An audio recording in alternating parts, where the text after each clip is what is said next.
mga karelo, dito tayo sa bahay natin. Pinuntahan tayo na prospect buyer pa lang kasi di pa decided si Sir. Ang may powers pa tayo kaya kakatapos natin mag-basketball. Kaya tayo nakawigo. Ang baho ko na. Kung maharap na client ng ganito. Namimili pa siya kung actually tag Heuer yung gusto niya. Pero medyo inclined siya sa suot niya. Yun, yung Rolex natin. Bagay na bagay kasi eh. Kasi pwede daw pautangin. Pag ito na-dandel natin, sa susunod na magbebenta ka ng relo ulit, yung galing basketball ulit. Swerte yung pawis mo, boss. Taglag mo pinunta ko dito, pero si Sir magaling mang sales stock eh. Ito rin, napasuot ako ng pinasuot sa kanyang Rolex. Oh yes! Bagay kasi sir eh. Oo.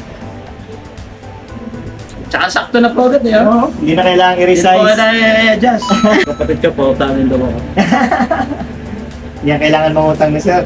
150 ang empleyado ni Sir. Si Sir nga pala, siyempre civil engineer, so may construction firm. Sinasabi ko lang sa kanya, anak ko, anong gusto mo, sundin mo, pero kasi minsan, yung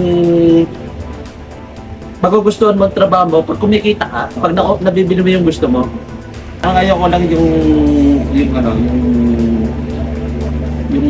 feeling na may operation siya. Tapos,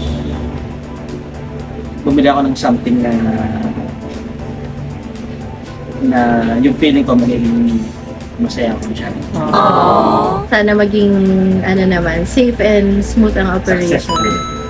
Ano sir, ang sabi ng misis niyo? Ang sabi po ng misis ko, ay ito po, kung papautayin ka, sige, bilhin mo. Ano ba masasabi niya? Nabibigla siya. Nabingi.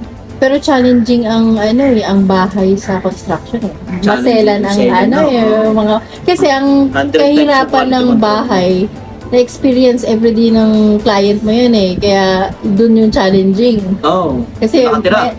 titira sila doon. Kasi ang ginagawa namin mga bahay po, mga high-end housing. High-end median housing. So ang client namin, puro mga high-end yung puro mga professionals po. Kailangan nyo pala talaga yan, sir. Kailangan nyo Kailangan nyo may talaga Rolex, yan. sir. Nako naman, si ma'am naman!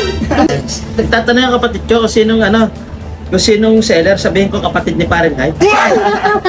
Kamukha ba? Uy, kamukha mo daw. Lagot tayo. Panunal ako sa ilong. Pero malaking tulong din si Hybe sa relo. Na, mas madaming ang naging aware. Ano ba last price niya? 435. Super good deal na yan, sir. Until di magbigay ng discount nila, sir. Ang dami naming in common. Parehas sa account namin. Parehas kaming pogi. Tapos parehas kaming basketball Yes, player. sir. Pogi si sir. Tapos parehas kami na wife first.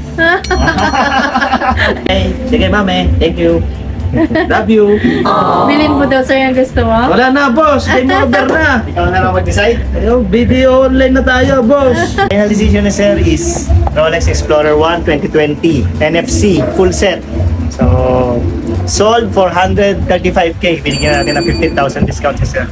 Laki Kasi na medyo din. malayo pa yung galingan ni Sir.